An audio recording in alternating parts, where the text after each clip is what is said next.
আসসালামু আলাইকুম ওরহমতুল্লাহ। সম্মানিত ভিউয়ার্স, আজ আমি আপনাদের সম্মুখে অত্যন্ত গুরুত্বপূর্ণ একটি বিষয় নিয়ে আলোচনা করতে চলেছি। আর তা হলো অহংকারের ভয়াবহতা ও চিকিৎসা।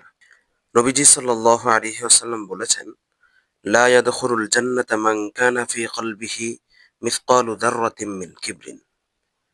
অর্থাৎ যার অন্তরে এক জাররা পরিমাণ অহংকার থাকবে সে জান্নাতে প্রবেশ করবে না। সহিহ মুসলিম।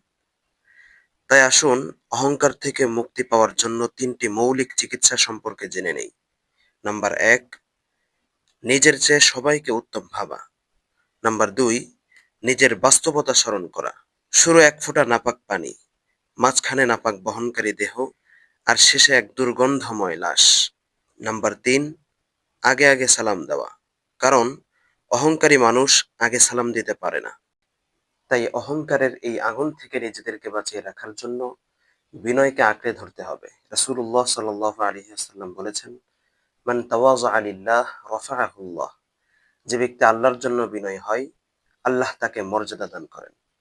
আর আপনি লক্ষ্য করে দেখবেন, বৃষ্টির পানি কিন্তু উঁচু জায়গায় জমে না, নিচু জায়গাতেই জমে। আল্লাহ তাআলা আমাদের অন্তর অহংকার মুক্ত করুন। আমিন।